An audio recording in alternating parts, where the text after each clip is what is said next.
Hi friends, हम लोगों ने लास्ट लेक्चर में देखा था कि बीसीसी क्या होता है। सॉलिड स्टेट के लेक्चर में कि BCC, FCC, simple cubic structures क्या होते हैं वो देखा था। मैं आपको लास्ट लेक्चर में बताना भूल गया था कि मैंने लास्ट लेक्चर में आपको ये बताया था कि बॉडी सेंटर्ड क्यूबिक स्ट्रक्चर क्या होता है, फिर फेस सेंटर्ड क्यूबिक स्ट्रक्चर क्या होता है।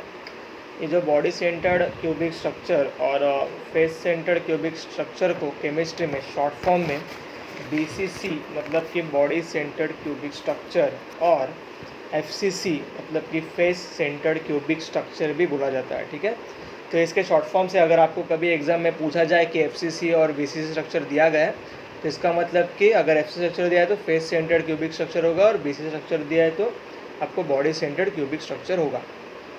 इस तरह से आपको अरेंजमेंट दिया जाएगा। ठीक है, अगर आपको सिर्फ एससी बोला गया तो सिंपल क्यूबिक स्ट्रक्चर होगा। फाइन, तो ये था अब तक का हम लोग का लेक्चर। हम लोगों ने लास्ट लेक्चर में देखा था कि यूनिट सेल क्या होता है, कितने टाइप्स ऑफ यूनिट सेल्स होते हैं, ब्रेविस लैटिस क्या होता है, ठीक है, कितने टाइप्स ऑफ ब्रेविस लैटिस होते हैं। पार्टिकल्स अरेंज करने के बाद तीन टाइप में जैसे कि डिवाइड हो जाते हैं, face centred, body centred, simple cubic structure, ये हम लोगों ने लास्ट लेक्चर में देखा था।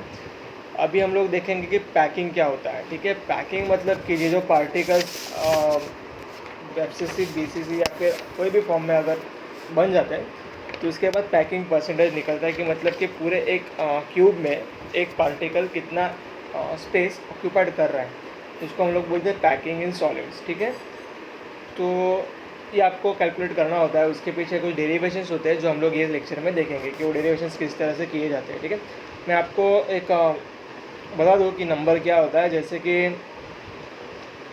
अगर आप लोग जो आपका फर्स्ट है सिंपल क्यूबिक यूनिट सेल अगर आप लोग कंसिडर करोगे तो सिंपल क्यूबिक यूनिट सेल में 52.4% स्पेस जो है वो 52.4% स्पेस ऑक्यूपाइड होता है। ठीक है, उसके बाद अगर आप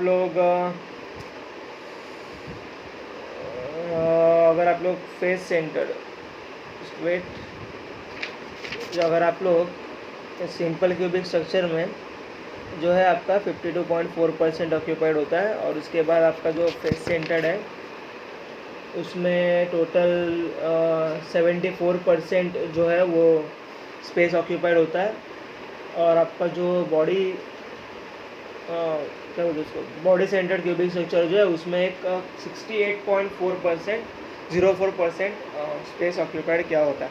ठीक है, ये निकालने का एक कुछ तरीका है, उसके जो डेरिवेशन है वो डेरिवेशन भी हम लोग ये चैप्टर में अभी लेक्चर में देखेंगे। फिलहाल हम लोग देखते हैं कि पैकिंग इन सॉलिड्स कौन से अरेंजमेंट में हो सकता है। ठीक है, तो इन लोगों ने पैकिंग इन अरेंजमेंट 3 स्टेजेस में किया था। फर्स्ट स्टेज इज आपका जो लीनियर स्टेज होता है वो लीनियर पैकिंग अरेंजमेंट आपका फर्स्ट स्टेज है। ठीक है, इन लोगों ने सेकेंड स्टेज में किया था कि प्लेनर अरेंजमेंट जो होता है आपका कोई भी सॉलिड में प्लेनर अरेंजमेंट, प्लेन मतलब समझते हो ना, प्लेन मतलब कि एक सरफेस, तो प्लेनर अरेंजमेंट में पार्टिकल्स का जिस तरह से अरेंजमेंट होता है वो एक हुआ था। ठीक है, तो ये दूसरा अरेंजमेंट है आपका।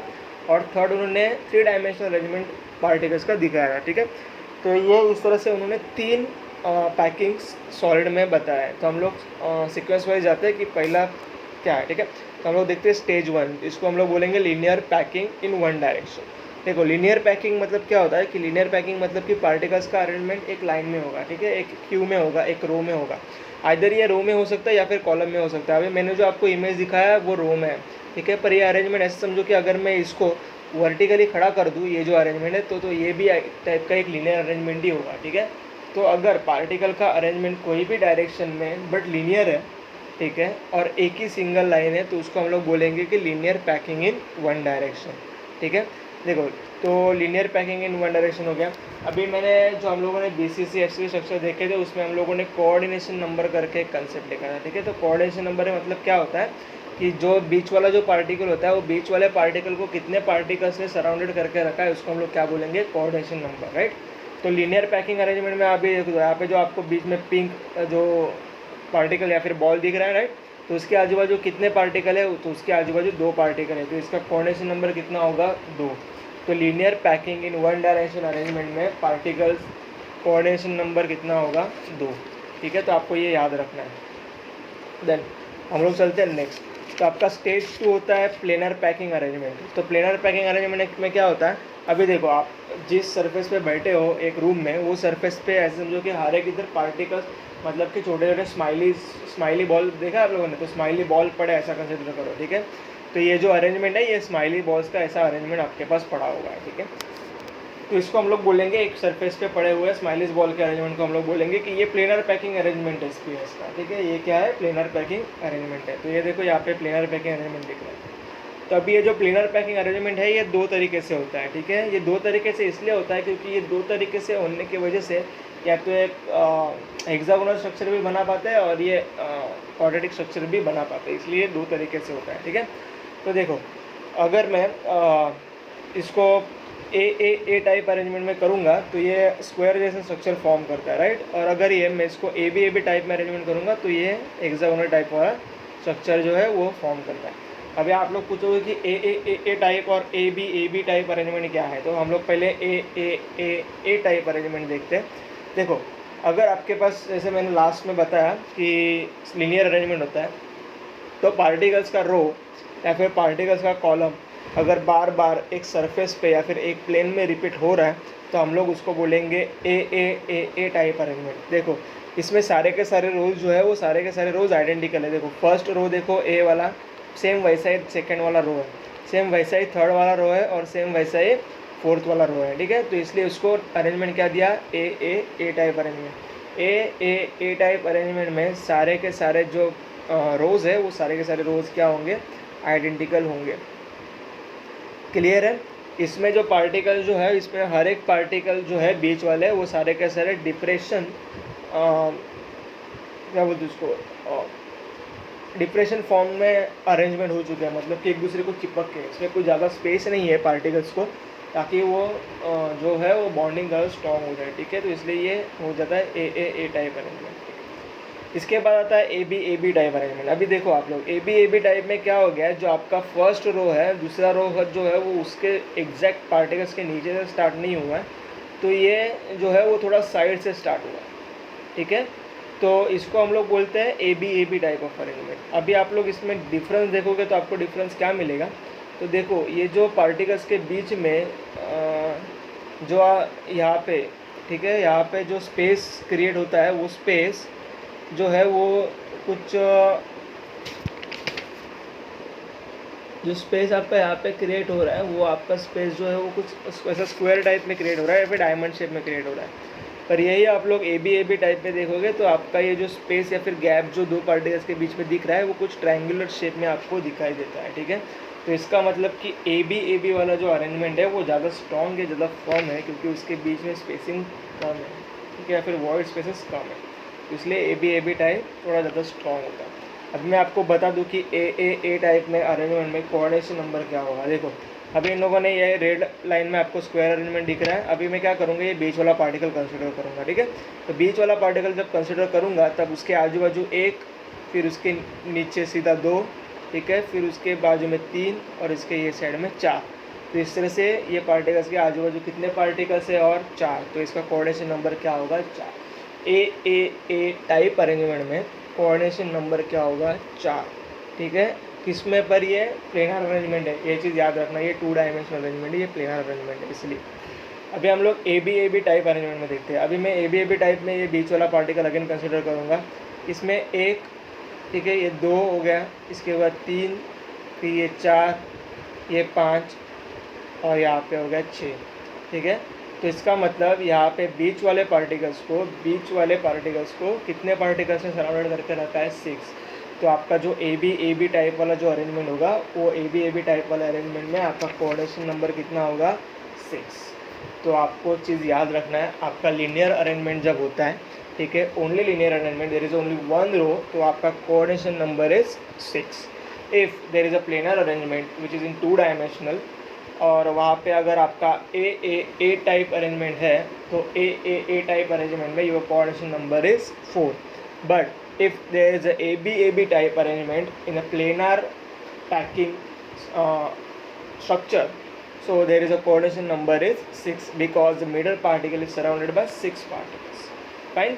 तो यहाँ पे आपको पता चल जाएगा कि कोऑर्डिनेशन नंबर कैसे निकलते हैं। आई होप आपको क्लियर है कि कोऑर्डिनेशन नंबर कैसे निकाला जाता है।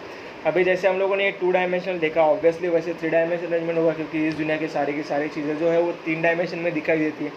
तो जैसे कि ये पार्टिकल्स आपको दिखाई दे, वैसे कि ये पार्टिकल्स 3 डायमेंशन में अगर आप लोग अरेंजमेंट करोगे तो आपको किस तरह से दिखाई देंगे ये आपको मैं अभी बताता हूँ, ठीक है। तो देखो हम लोग चलते हैं स्टेज 3 में, 3 डायमेंशनल पैकिंग। देखो 3 डायमेंशनल पैकिंग में भी ए टाइप अरेंजमेंट होता है, ठीक है। फिर उसके बाद ए बी टाइप अरेंजमेंट होता है, और इसमें A B C type arrangement भी होता है। मैं आपको बताता हूँ कि ये A B C type arrangement किस तरह से होता है। सबसे पहले तो हम लोग ए टाइप देखेंगे। देखो हम लोगों ने जब प्लेनर स्ट्रक्चर देखा था, प्लेनर स्ट्रक्चर, ठीक है, तो प्लेनर स्ट्रक्चर में हम लोगों ने क्या देखा था कि रो कंसिडर कर रहे थे, लाइन कंसिडर कर रहे थे, ठीक है। क्या हम लोग कंसिडर कर रहे थे, एक रो, मतलब कि ए टाइप का रो। सेकेंड जो है वो इसमें क्या बी टाइप का रो, हम लोग यहाँ पे रो कंसिडर कर रहे थे। वही जब हम लोग 3 डायमेंशनल पैकिंग में आते हैं, तब 3 डायमेंशनल पैकिंग में हम लोगों को रो कंसिडर करके नहीं चलेगा, यहाँ पे हम लोगों को लेयर कंसिडर करना होगा, ठीक है। तो देखो यहाँ पे जो टॉप मोस्ट लेयर है मेरा, अभी ग्रीन बॉल्स के ऊपर हम लोग कॉन्सेंट्रेट करते हैं पहले, जहाँ पे ए टाइप लिखा है, सिंपल क्यूबिक स्ट्रक्चर। तो देखो यहाँ पे मेरा जो ग्रीन लाइन है, ये जो मेरा टॉप का जो लेयर दिखाई देता है, टॉप का लेयर, जो टॉप का लेयर आपका जो दिखाई देगा वो लेयर को मैं नाम दूंगा ए। अभी इसके नीचे 1 2 3 लेयर्स आपको दिखाई देते हैं। जो ऊपर वाला जैसा लेयर है सेम वैसा ही लेयर आपको नीचे भी दिखाई दे रहा है, राइट। तो इसको हम लोग बोलेंगे A type simple cubic structure. I hope आपको क्लियर है कि A type simple cubic structure क्या होता है।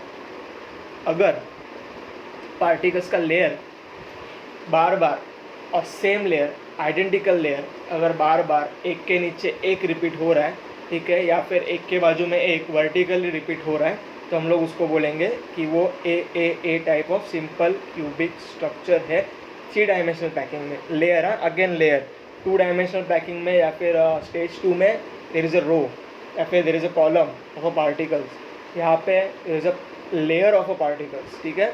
तो लेयर यहाँ पे आपको कंसिडर करना है। तो देखो अभी जब आप लोग लेयर कंसिडर करोगे और अगर आप लोगों को कोऑर्डिनेशन नंबर निकल रहा है कि एक पार्टिकल्स को कितने पार्टिकल्स ने सराउंडेड करके रखा है, तो आप लोग क्या करोगे, कोई बीच वाला एक पार्टिकल कंसिडर कर लो, राइट।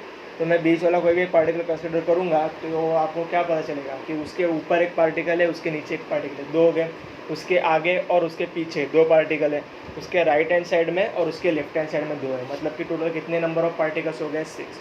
तो 3 डायमेंशनल में अगर आप लोग A type of simple cubic structure follow करते हो, तो यहाँ पे आपको कोऑर्डिनेशन नंबर क्या मिलेगा, 6, ठीक है। मैं आपको नेक्स्ट लेक्चर में या फिर जब आप लोग JEE देखेंगे तो JEE के लेक्चर में मैं आप लोगों को एक फॉर्मूला दे दूंगा कि जिसमें से आप लोग कोई भी स्ट्रक्चर का इस दुनिया का कोई भी स्ट्रक्चर का आप लोग coordination number easily find out कर सकते हो, ठीक है। उसके लिए एक सिंपल सा बेसिक फॉर्मूला है, तो उससे आप लोग आराम से कोऑर्डिनेशन नंबर भी कैलकुलेट कर सकते हो, फिर कोई भी स्ट्रक्चर हो, ठीक है, कोई भी। फाइन, फिर हम लोग अभी देखते हैं ए बी टाइप लेयर। देखो अभी ए बी टाइप लेयर में इन्होंने यहाँ पे इमेज में क्लियरली दिखाया गया है कि ऊपर का जो लेयर है, ऊपर का लेयर जो आपको दिख रहा है वो ए टाइप वाला लेयर है, ठीक है। उसके बीच का लेयर देखो एक साइड में उन्होंने उसको साइड में कर दिया थोड़ा सा, ठीक है, मतलब बीच में से चालू कर दिया, तो वो लेयर को हम लोग नाम देंगे बी। अगेन यहाँ पे क्या हो रहा है, थर्ड वन ए, तो मतलब कि ऊपर वाला लेयर और उसके थर्ड वाला लेयर दोनों लेयर सेम है। जो बीच वाला सेकंड वाला लेयर रहेगा सेम लेयर वापस रिपीट होगा थर्ड के बाद, मतलब फोर्थ में, मतलब कि पहला ए हो गया, दूसरा बी, अगेन ए हो गया, फिर इसके नीचे दिखाया नहीं है, फिर उसके नीचे सेम बी वाला लेयर रिपीट होगा। तो ये टाइप का हम लोग क्या बोलेंगे, A B type simple cubic structure, ठीक है। अभी A B type simple cubic structure में अरेंजमेंट करने का बहुत सारे तरीका है, ठीक है। जैसे कि ये एक तरीका हो गया कि ऊपर वाले लेयर और उसके नीचे सेम जो आइडेंटिकल लेयर है उसके बीच में एक सैंडविच जैसा डिप्रेशन, सैंडविच जैसा एक लेयर आ जाएगा, ठीक है। तो ये एक लेयर हो गया, तो ये आपको दिखाई देगा ए बी टाइप में। तो ऐसे इसमें बहुत सारे अरेंजमेंट टाइप में बन सकते हैं, ठीक है। तो अगर आपका ए बी टाइप अरेंजमेंट है, ठीक है, ए बी टाइप अरेंजमेंट है, और अगर वो टेट्राहेड्रल वॉइड क्रिएट कर रहा है, टेट्राहेड्रल वॉइड मतलब क्या होता है, देखो टेट्राहेड्रल वॉइड मतलब कि इस तरह से वॉइड क्रिएट हो जाते हैं।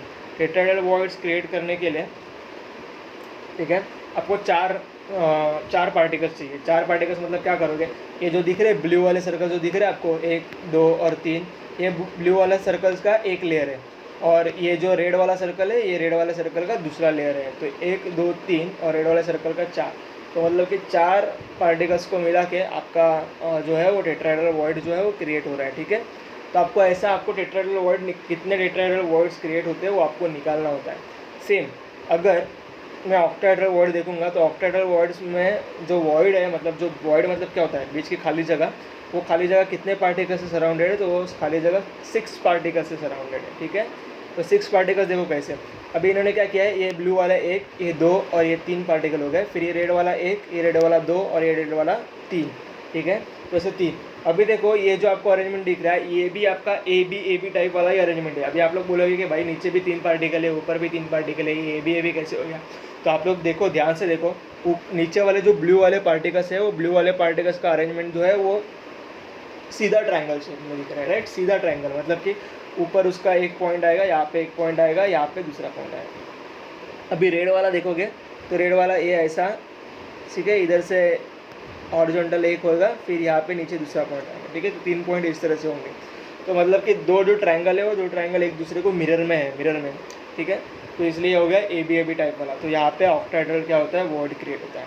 ठीक है, अभी आपको ऐसे अरेंजमेंट में अगर आपको कि देखना होता है कि कितने नंबर ऑफ मतलब पार्टिकल्स होने के बाद कितने नंबर ऑफ ऑक्टाहेड्रल वॉइड्स होंगे और कितने नंबर ऑफ टेट्राहेड्रल वॉइड्स होंगे, कि आपको निकालना होता है। तो ये निकालने के लिए एक सिंपल सा नंबर है। ठीक है, मैं आपको बता देता हूँ। देखो, अगर आपके पास n नंबर ऑफ स्फीयर्स है या फिर n नंबर्स ऑफ पार्टिकल्स है एक क्लोज पैक स्ट्रक्चर में, तो ऑक्टाहेड्रल वॉइड्स भी उतने ही होंगे जितने आपके नंबर ऑफ पार्टिकल्स है।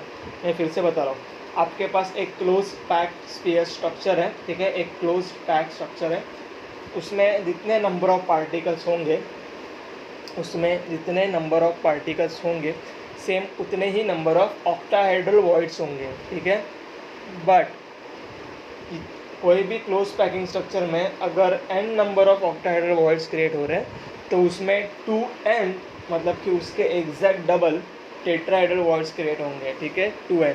अभी हम लोग एग्जांपल देखते हैं। ठीक है, एग्जांपल में हम लोग क्या देखेंगे कि सपोज़ मैंने बीसीसी स्ट्रक्चर लिया। ठीक है, बीसीसी स्ट्रक्चर में कितने नंबर ऑफ पार्टिकल्स होते हैं, मैंने लास्ट टाइम आपको कैलकुलेशन बताया था। ठीक है, तो 1/8 × 8 = 1। एंड जो बॉडी सेंटर्ड, बीसीसी मतलब बॉडी सेंटर्ड, तो बीच में भी एक पार्टिकल होता है, तो वो 1, तो 1 + 1 = 2। ठीक है, तो बीसीसी स्ट्रक्चर में अगर आपके पास कोई भी बीसीसी क्लोज पैक स्ट्रक्चर है तो बीसीसी के एक यूनिट सेल में कितने पार्टिकल्स होते हैं, 2। ठीक है, तो इस तरह से 2 पार्टिकल हो गए। तो अगर एक यूनिट सेल है तो उसके पास 2 पार्टिकल है, तो ऑक्टाहेड्रल वॉइड्स कितने बनेंगे, 2, और टेट्राहेड्रल वॉइड्स कितने बनेंगे, 4, क्योंकि 2 × n है ना, तो 4 बनेंगे। तो मतलब कि अगर जितने स्पेयर्स है उतने ऑक्टाहेड्रल वॉइड्स बनेंगे और इसके 2 टाइम्स क्या बनेंगे, टेट्राहेड्रल वॉइड्स बनेंगे। चलो अभी हम लोग ये बीसीसी वाला तो हो गया। अभी हम लोग देखते हैं एफसीसी स्ट्रक्चर। एफसीसी स्ट्रक्चर में कितने नंबर ऑफ पार्टिकल्स होते हैं, एफसीसी स्ट्रक्चर में देखो 1/8 × 8 इस ऑर्डर के 8 × 1/8, तो वहाँ पे हो गया 1। ठीक है, और 6 फेसेस है तो 1/6 सॉरी 6 फेसेस है तो 1/6 इंटू हाफ में डिवाइड हो गया तो इंटू 2, तो हो गए 3। तो इस तरह से आपके कितने हो जाएंगे, सॉरी 1/2 × 6, तो इतने आपके कितने हो जाएंगे, 3 + 1 = 4। तो एफसीसी में आपके 4 नंबर ऑफ पार्टिकल्स होते हैं, राइट। तो अगर एफसीसी में 4 नंबर ऑफ पार्टिकल्स होते हैं, मतलब कि 4 स्पेयर्स होते हैं, तो ऑक्टाहेड्रल वॉइड्स कितने होंगे, 4, बट टेट्राहेड्रल वॉइड्स कितने होंगे, 8, क्योंकि 2 × 4, राइट, तो 8 हो जाएंगे। इस तरह से आपको कैलकुलेशन करना है। तो अगर आपको कोई भी पूछे, ये चीज़ आपको याद रखनी है। ठीक है, एंड तक याद रखनी है आपको। ठीक है, कि अगर मेरे पास n नंबर्स ऑफ स्फीयर्स है और n नंबर्स ऑफ स्फीयर्स में अगर मेरे पास एक पार्टिकल है तो या फिर n पार्टिकल्स हैं, तो मेरा ऑक्टाहेड्रल वॉइड जो है वो n ही रहेगा, पर मेरा टेट्राहेड्रल वॉइड जो है वो 2n होगा, राइट। तो आपको कोई भी स्ट्रक्चर का आपको ऑक्टाहेड्रल और टेट्राहेड्रल वॉइड्स निकालने के लिए पूछा जा सकता है। ये चीज़ आप लोग याद रखना, ठीक है। हम लोग नेक्स्ट टॉपिक में आते हैं। देखो जैसे कि मैंने बताया, जो लास्ट जो अरेंजमेंट दिखाए थे मैंने ए बी वगैरह टाइप के, तो वो अरेंजमेंट जो सिंपल लेयर्स एक दूसरे के ऊपर थे, तो उसमें हम लोगों का क्या बन रहा था, एक सिंपल क्यूबिक स्ट्रक्चर बन रहा था, राइट, ए टाइप में। अभी हम लोग देखते हैं कि हेक्सागोनल पैकिंग स्ट्रक्चर कैसे बनता है। तो हेक्सागोनल पैकिंग स्ट्रक्चर कुछ इस तरह से बनता है। देखो यहाँ पे मेरे जो बी है, तो बी का लेयर मैंने लिख दिया, तो वो जो 3 पार्टिकल का बी का लेयर है, ठीक है। तो 1 2 3, तो आपको यहाँ पे ट्राइंगल दिख रहा है, राइट। अभी जो मेरा ऑरेंज कलर का जो लेयर है दैट इज़ ए, जिसका नाम ए है, उसमें 1 2 3 4 5 6 पार्टिकल्स है। कितने पार्टिकल्स है, कितने स्पीयर से 6। तो ऊपर 3, फिर 6 का लेयर, फिर से 3 का लेयर और फिर से 6 का लेयर। जब ये अरेंजमेंट बार बार क्रिएट होता है तो हम लोग इसमें क्या बोलते हैं कि हेक्सागोनल पैकिंग स्ट्रक्चर क्रिएट हो रहा है। ठीक है, इसमें क्या होता है, हेक्सागोनल पैकिंग स्ट्रक्चर क्रिएट होता है। क्लियर है यहाँ तक आप लोगों को? आई थिंक यहाँ तक आप लोगों को क्लियर होना चाहिए कि हेक्सागोनल पैकिंग स्ट्रक्चर कैसे बनता है। देखो यहाँ पे उन्होंने अरेंजमेंट भी दिखाया गया है, तो कि ये ऐसा क्यों बनता है। ठीक है, तो ऊपर से नीचे तक, फिर उसके उन्होंने लाइन डायग्राम भी दिखाया है SCP का, तो इस तरह से उसका लाइन डायग्राम बनेगा। ठीक है, इसके बाद हम लोग देखते हैं कि AB टाइप में, ABC टाइप में, जैसे मैंने बताया था कि ABC टाइप में क्या होता है। तो ABC और ABC टाइप में आपका एक सिंपल क्यूब फॉर्म होता है। तो एक क्या बोलते हैं उसको, सिंपल क्यूबिक स्ट्रक्चर एक क्रिएट होता है। तो उसमें क्या किया है, एक पहले 6 पार्टिकल्स का लिया है। ठीक है, 6 पार्टिकल्स के बाद उन्होंने 3 पार्टिकल्स का लिया है ग्रीन। तो 3 पार्टिकल्स में आपको सीधा ट्रायंगल दिख रहा है, राइट है, उसको उन्होंने नाम दिया है C। फिर उन्होंने एक 3 पार्टिकल्स का एक लेयर लिया है जिसको नाम दिया है B, जो उल्टा ट्रायंगल दिख रहा है, राइट। तो लेयर चेंज हो गया है, इसलिए उसको नाम दिया B। और अगर वापस जो फर्स्ट वाला लेयर था, जो ऑरेंज बॉल्स का लेयर था A वाला, वो वापस रिपीट हो गया। तो देखो ये जो पैटर्न रिपीट हो रहा है, इसमें सिंपल क्यूबिक अरेंजमेंट में आपको जो है क्या बोलते हैं उसको, सिंपल क्यूबिक अरेंजमेंट आपको क्रिएट हो रहा है। अभी देखो यहाँ पे, अगर आप लोग यहाँ पे ध्यान से देखोगे तो आपका जो अरेंजमेंट हो रहा है, ठीक है, ये अरेंजमेंट में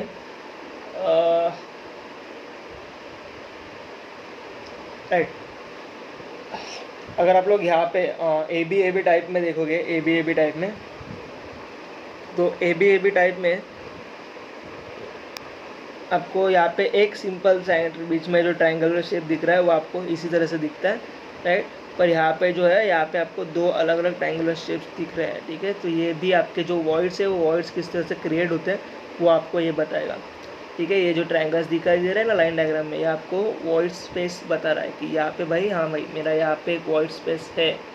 ठीक है, जो क्रिएट हो रहा है वो आपको बताया जाता है। ठीक है, तो हम लोग इसी तरह से नेक्स्ट स्लाइड पे जाते हैं। ऑलराइट, 12th के HSC बोर्ड के बुक में एक रिलेशन दिया था कि relation between the molar mass, density of the substance and the unit cell edge length is reduced in the following steps. ठीक है, तो कैसे निकाला जाता है करके, तो कुछ ज़्यादा है नहीं। ठीक है, इसमें उन्होंने क्या किया है, एक क्यूब कंसिडर किया है। वो एक क्यूब का जो एज है, कोई भी आप लोग जिस रूम में बैठे हो वो रूम ऐसे कंसिडर करके आप लोग का रूम जो है वो क्यूब्स है, परफेक्ट क्यूब है। वो क्यूब का कोई भी एक लेंथ कंसिडर करो जिसका मेजरमेंट A दिया है। ठीक है, स्मॉल a। तो ऑब्वियसली अगर उसका लेंथ A दिया है तो क्यूब का वॉल्यूम क्या होता है, A क्यूब ना, लेंथ क्यूब होता है, राइट।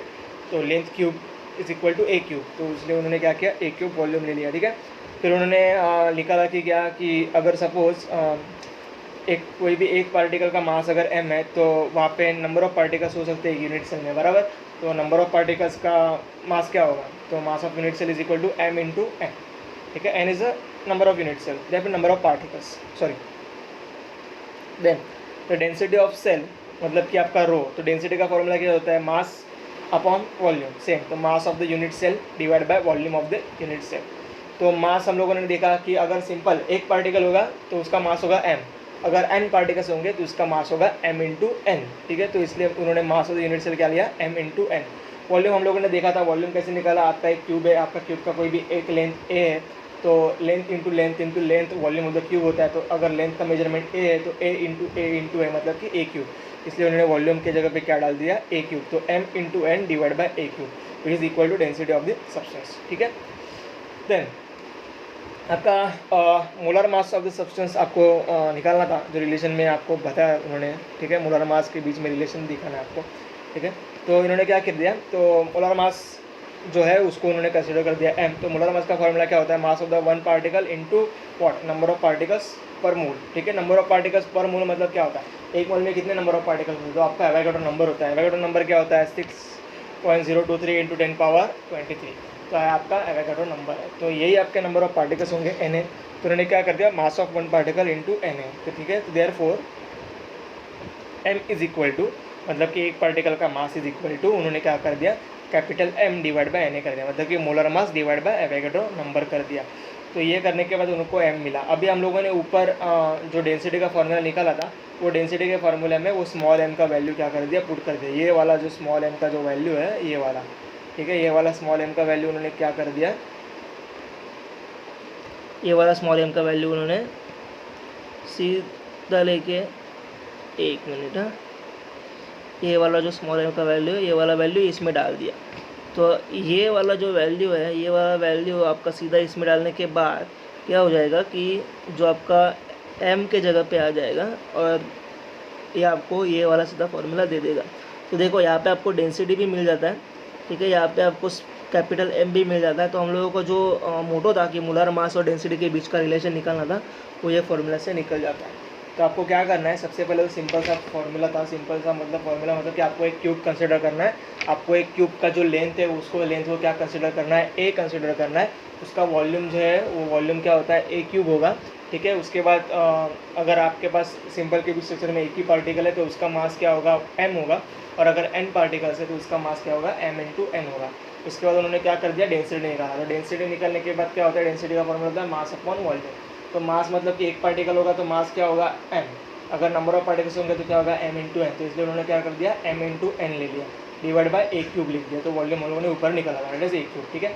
अभी हम लोगों को क्या करना है, मोलर मास और डेंसिटी के बीच का रिलेशन चाहिए। तो मोलर मास का फॉर्मूला होता है mass of particle into Avogadro number. तो ठीक है, तो एम इंटू एन ए लिख दिया उन्होंने, small M into N A. अभी हम लोगों के जो डेंसिटी का फॉर्मूला जो ऊपर लिखा था उसमें क्या है, कैपिटल एम थोड़ी ना है, उसमें तो स्मॉल एम है। तो इसलिए हम लोगों को फॉर्मूला को थोड़ा कन्वर्ट करना पड़ेगा। तो हम लोगों ने क्या कर दिया, स्मॉल एम को इधर लेके गए और बाकी का फॉर्मूला उल्टा कर दिया, मतलब कि M divide by N A हो जाएगा, राइट। तो M divide by N A कर दिया। तो ये जो M, capital M divide by N A जो था वो ऊपर के डेंसिटी के फॉर्मूला के, जो डेंसिटी में जो फॉर्मूला है वो डेंसिटी के फॉर्मूला में डाल दिया और आपको डेंसिटी का फॉर्मूला निकल गया with relation between molar mass and density. I hope आपको ये छोटा सा डेरिवेशन जो आपके बुक में एक्स्ट्रा दिया था, जो लास्ट ईयर के बच्चों को शायद नहीं था बुक में, वो है अभी आपको, ठीक है। कुछ इससे कुछ बड़ा सा तीर नहीं होगा, आप लोगों को ये फॉर्मूला बार बार यूज़ करना है तो बार बार आपको ये कैलकुलेट करना ही पड़ेगा, ठीक है। तो इस तरह से आप लोग हर बार कैलकुलेट करोगे ये स्पेशल फार्मूला यूज़ करके। ऐसा नहीं है कि डायरेक्ट आप लोगों ने ये फार्मूला आपके हाथ में आ जाना, डायरेक्ट आप लोगों को इंप्लीमेंट करना है। सबसे पहले तो आपको क्यूब में कितने पार्टिकल्स होते हैं वो निकालना पड़ता है, ठीक है। उसके बाद आपको ऑब्वियसली उसके बाद मोलर मास निकालना पड़ेगा, फिर जाके आप लोगों को ये फार्मूला इंप्लीमेंट करना है। तो ऊपर के जो सारे के सारे स्टेप्स है वो सारे के सारे स्टेप्स आपको फॉलो करने ही हैं, ठीक है। तो ये फार्मूला का डेरिवेशन अगर आपको एग्जाम में पूछा जा सकता है, व्हाट इज द रिलेशन, क्या prove that the relation between the density and blah blah blah जो आपका है, ठीक है, व्हाट मोलर मास। तो आपको इस तरह से प्रूव करके दिखाना है, दैट्स इट, सिर्फ इतना ही उसका मतलब है। बाकी सम सॉल्व करते वक्त तो आपको पूरा कैलकुलेशन करना ही है फिर से, ऑलराइट। तो हम लोग अभी देखते हैं कि डेंसिटी किस तरह से निकाला जाता है। कोई भी यूनिट सेल में, कोई भी यूनिट सेल का डेंसिटी किस तरह से निकाला जाता है। अभी हम लोगों ने 3 यूनिट सेल देखे थे, सिंपल क्यूबिक यूनिट सेल देखा था, first one is, second one is the body centred देखा था, third one is face centred unit cell देखा था। तो अभी हम लोग देखते हैं कि डेंसिटी निकाला कैसे जाता है। देखो ये फॉर्मूला में बोला तो गया उन्होंने density of the unit cell, पर यहाँ पे एक्चुअली उन्होंने डेंसिटी नहीं निकाला है। यहाँ पे उन्होंने क्या निकाला है, यहाँ पे उन्होंने पैकिंग फैक्टर निकाला है, ठीक है, atomic packing factor. Atomic packing factor वो चीज़ होती है जो मैंने आपको थोड़ी देर पहले कुछ नंबर्स बताए थे। फॉर एग्जांपल मैंने आपको बताया था कि बॉडी सिंपल क्यूबिक स्ट्रक्चर जो है वो कुछ 52% क्या बोलते हैं उसको, 52% स्पेस एक्वायर्ड करता है, दैट इज़ ऑक्यूपाइड होता है। आपका बॉडी सेंटर जो है वो कुछ 68% ऑक्यूपाइड होता है और आपका फेस सेंटर जो है वो 74% ऑक्यूपाइड होता है। ये 74%, 52%, 68%, ये जो नंबर मैंने आपको बताए थे, ये नंबर कहाँ से आते हैं, ये वाला फॉर्मूला आपको ये बताता है। तो यहाँ पे उन्होंने क्या कर दिया है, यहाँ पे उन्होंने कुछ डेंसिटी वाले कंसेप्ट थोड़े से यूज़ कर लिए, इसलिए उन्होंने density of the unit cell formula बता दिया। जैसे कि हम लोगों ने लास्ट डेरिवेशन में कैसे डेंसिटी निकाला था, एक क्यूब, ऐसे यहाँ पे भी आपको करना है, ठीक है। तो देखो क्या करना है। अभी आपके पास सिंपल क्यूबिक यूनिट स्ट्रक्चर है, ठीक है। ये मेरा जो है, ये मेरा simple cubic close pack unit structure है, ठीक है। इसको हम लोग SC भी बोलते हैं। तो ये आपका SC वाला सिंपल क्यूबिक यूनिट स्ट्रक्चर है। देखो अभी अगर आप लोग इसका, उन्होंने जैसे कि मैंने लास्ट अभी बताया थोड़ी देर पहले कि उन्होंने एक लेंथ जो है वो एक लेंथ को उन्होंने क्या कंसिडर किया, A। तभी ये पूरे क्यूब का जो वॉल्यूम होगा वो क्या होगा, ए क्यूब होगा ऑब्वियसली, बराबर, ठीक है। तो ए क्यूब मेरे टोटल यूनिट सेल का क्या मिल जाता है, वॉल्यूम मिल जाता है, ठीक है। तो देखो अभी यहाँ पे उन्होंने क्या किया है, total volume occupied by the unit cell बोला है, ठीक है, total volume occupied by the unit cell. अभी देखो ये जो पार्टिकल दिख रहा है ना, ये जो पार्टिकल का रेडियस जो है वो रेडियस आर होगा। तो मैंने क्या कर दिया, अभी यहाँ पे मैंने रेडियस 0.5 इंटू ए जो लिखा है, अभी यहाँ पे मैंने फॉर्मूला में नहीं डाला है वो, ठीक है, मैंने फॉर्मूला में अभी तक ऐसे ही रखा है। तो मैंने फॉर्मूला में total volume occupied by the unit cell is equal to 8r³ लिखा है, ठीक है। 8r³ आपको कहाँ से आता है, तो मैं आपको बता दूँ कि 8r³ आपको कहाँ से आता है। तो देखो ये जो r है, ये r होगा, अगर मैं क्या बोलूँ उसको, ए को कंसिडर करने के लिए जाऊँगा, ठीक है। तो ए को कंसिडर करने के लिए जाऊँगा तो मेरा जो एक स्पीयर का जो मतलब कि इसके बीच में तक का डिस्टेंस होगा आर, तो ये पूरा लेंथ का डिस्टेंस कितना होगा 2r। तो ठीक है, तो मैंने क्या कर दिया, वॉल्यूम आपका होता है ए क्यूब, ठीक है, volume of the unit cell आपका क्या होता है, ए क्यूब। तो मैंने ए जो है आपका ए क्यूब जो है वो ए के जगह पे मैंने क्या कर दिया, ए के जगह पे मैंने 2r रख दिया, ठीक है, ए के जगह पे मैंने क्या कर दिया 2r रख दिया। अभी 2r का क्यूब मतलब कि 2 इंटू 2 इंटू 2 मतलब 2 इंटू 2 इंटू 2 कितना होता है 8, तो 8 हो गया, और r का r³ वैसे ही रहेगा। इसलिए यहाँ पे क्या आ गया, total volume occupied by the unit cell is equal to 8r³, ठीक है। अभी देखो volume occupied by the 1 atom of the radius, ठीक है, एटम आपको निकालना है, रेडियस r। तो अभी मुझे क्या करना है कि मुझे ये निकालना है कि अगर मेरे यूनिट सेल में एक ही पार्टिकल है तो एक ही पार्टिकल मेरा कितना वॉल्यूम ऑक्यूपाइड करेगा। देखो ये सिंपल क्यूबिक यूनिट सेल है, तो सिंपल क्यूबिक यूनिट सेल में आपको पता है कि सिंपल क्यूबिक यूनिट सेल में कितने नंबर ऑफ पार्टिकल्स होते हैं, एक। कैसे एक होता है, देखो यहाँ पे कैलकुलेशन दिखा है, 8 into 1 divide by 8 is equal to 1, right. तो ये 8 होता है। तो अभी मुझे बताओ कि स्पेयर का वॉल्यूम कैसे निकालते हो। स्पेयर का वॉल्यूम क्या होता है, 4 डिवाइड बाई 3 इंटू πr³। तो स्पेयर का वॉल्यूम होता है 4 डिवाइड बाई 3 इंटू πr³। देखो अभी आपको क्या करना है, अभी आपको वॉइड स्पेस निकालना है। तो वॉइड स्पेस निकालने के लिए क्या करोगे आप लोग, वॉइड स्पेस निकालने के लिए जो आपका टोटल वॉल्यूम है क्यूब का माइनस जो आपका एक पार्टिकल का वॉल्यूम है वो क्या करोगे, माइनस करोगे। तो आपको क्या मिलेगा, volume occupied by the unit cell मिलेगा, कि एक यूनिट सेल ने कितना वॉल्यूम ऑक्यूपाइड किया। अभी आपको ये तो एक नंबर में मिलेगा, मतलब कि आर के फॉर्म में मिलेगा। आपको आर के फॉर्म में नहीं चाहिए, आपको क्या चाहिए, आपको एक परसेंटेज के फॉर्मूला में चाहिए। तो मैं क्या करूँगा, परसेंटेज के फॉर्मूला के लिए मैं volume occupied by the 1 atom. देखो आप लोग परसेंटेज कैसे निकालते हो, एग्जाम में आप कितने मार्क्स आते हैं डिवाइड बाय आपके टोटल मार्क्स इंटू 100 करते हो, बराबर ना, परसेंटेज के लिए।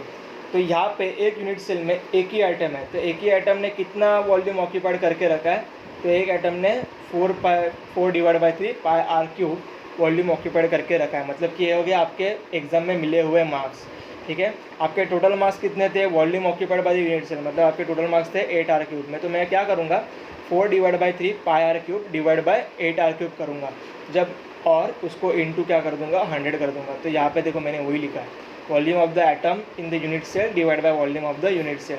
तो देखो क्या कर दिया, 4/3 πr के जगह पे उन्होंने 0.5 इंटू a³ डाल दिया। आपको डालना है तो डालो, नहीं डाला तो भी आपको चलेगा, ठीक है। यहाँ पे r रख दो तो भी चलेगा। देन यहाँ पे उन्होंने फिर नीचे क्या कर दिया, volume of the unit cell, मतलब कि पूरे वॉल्यूम का यूनिट सेल डाल दिया। यहाँ पे उन्होंने a³ लिखा है, आप लोग चाहे तो 8r³ लिख सकते हो, अगर आप लोगों ने यहाँ पे ऊपर r लिखा है तो मैं यहाँ पे अगर 8r³ और ये सब डालूंगा और इसको इंटू 100 करूँगा तो मुझे मिलेगा 52%। अभी देखो यहाँ पे इन्होंने 100 से मल्टीप्लाई नहीं किया है, इसलिए यहाँ पे आपको सिर्फ नंबर क्या मिलता है 0.52, और अगर मैं 100 से मल्टीप्लाई करूँगा तो मुझे नंबर क्या मिलेगा 52%। तो इस तरह से आपको सिंपल क्यूबिक यूनिट स्ट्रक्चर का जो है वो वॉल्यूम निकाला जाता है, ठीक है। मैं आपको फिर से एक बार रिवाइज कर देता हूँ। टोटल वॉल्यूम ऑक्यूपाइड एक क्यूबिक स्ट्रक्चर है, सिंपल क्यूबिक स्ट्रक्चर है। एक सिंपल क्यूबिक स्ट्रक्चर में कितने नंबर ऑफ पार्टिकल्स होते हैं, एक होता है, ठीक है। उसका कैलकुलेशन हम लोगों ने देखा था और आपको चाहे तो यहाँ पे भी दिया गया है, ठीक है। तो हम लोग नेक्स्ट पॉइंट पे जाते हैं। तो total volume occupied by the cube कितना होता है, a³। तो उन्होंने क्या कर दिया, जो पार्टिकल था, एक पार्टिकल के रेडियस को उन्होंने r कंसिडर कर दिया। तो a का वैल्यू इज इक्वल टू क्या हो गया, 2r हो गया। तो मैंने क्या कर दिया, a³ के फॉर्मूला में 2r डाल दिया। तो a³ के फॉर्मूला में अगर मैं 2r डालूंगा, क्यों, a is equal to 2r, इसलिए तो मुझे मिलेगा total volume occupied by the unit cell is equal to 8r³। फिर मैं देखूंगा कि मेरे पास सिंपल क्यूबिक स्ट्रक्चर में कितना पार्टिकल है, एक ही पार्टिकल है। पार्टिकल कौन सी शेप में होता है, स्फीयर शेप में होता है। तो वॉल्यूम ऑफ स्फीयर क्या होता है, 4/3 पाई आर क्यूब। तो 4/3 पाई आर क्यूब का फॉर्मूला मुझे बन गया। ठीक है, अभी मुझे निकालना है एटॉमिक फैक्टर, मतलब कि कितना परसेंटेज स्पेस ऑक्यूपाइड है, ये आपको निकालना है। ठीक है, तो आप लोग परसेंटेज कैसे निकालते हो एग्जाम में, वैसे आपको निकालना है। आपके marks divide by total marks into 100। तो यहाँ पे आपके मार्क्स कितने हैं, 4/3 पाई आर क्यूब। इसमें टोटल मार्क्स कितने थे, 8 आर क्यूब। ठीक है, तो 4/3 pi are cube divide by 8 r cube. तो इससे आपको जब करोगे तो आपको मिलेगा 0.52। और जब आपको परसेंटेज निकालना तो क्या करते हो, 100 से मल्टीप्लाई करते हो। तो आप लोग इसको जब 100 से मल्टीप्लाई करोगे तो आपको जो नंबर मिलेगा वो नंबर का वैल्यू होगा 52%। ठीक है, तो उसका नंबर होगा आपका 52%। क्लियर है। तो अगर आप लोग किसी ने पूछा कि कितना ऑक्यूपाइड स्पेस होता है कि एक सिंपल क्यूबिक स्ट्रक्चर में, तो होगा 52%। अभी आपको वॉइड स्पेस निकालना है। वॉइड स्पेस क्या करोगे, 100 - 52 कर दोगे तो आपको उसका वॉइड स्पेस भी पता चल जाएगा। क्लियर है, आई होप आप सब लोगों को ये पॉइंट क्लियर है। ठीक है, ऑलराइट। नेक्स्ट इसमें जो है आज के लिए हम लोग इतना बस करते हैं। नेक्स्ट इसमें आपको जो बॉडी सेंटर्ड क्रिस्टल स्ट्रक्चर है, फिर आपका फेस सेंटर्ड क्यूबिक स्ट्रक्चर है, वो हम लोग देख लेते हैं। ठीक है, तो नेक्स्ट लेक्चर में हम लोग इससे जाएंगे। आज के लेक्चर में कुछ ज़्यादा ही न्यूमेरिकल टाइप हो रहा है। ठीक है, नहीं क्योंकि फिर अगर मैं ये ज़्यादा पढ़ाना चाहूँगा तो आपको ये फिर दिमाग के ऊपर से चला जाएगा। तो इससे अच्छा है कि थोड़ा ब्रेक लेते हैं, फिर हम लोग नेक्स्ट लेक्चर में देखेंगे कि बॉडी सेंटर्ड क्रिस्टल स्ट्रक्चर में जो आपका ऑक्यूपाइड स्पेस कैसे निकाला जाता है, और फेस सेंटर्ड क्यूबिक स्ट्रक्चर में आपका ऑक्यूपाइड स्पेस कैसे निकाला जाता है। इसके बाद आपको आता है डिफेक्ट्स इन क्रिस्टल स्ट्रक्चर, कितने टाइप के डिफेक्ट्स होते हैं, वो डिफेक्ट्स कैसे दिखते हैं, उसके क्या क्या टाइप्स होते हैं, क्यों वो डिफेक्ट्स क्रिएट होते हैं, वो आपको बताया जाएगा।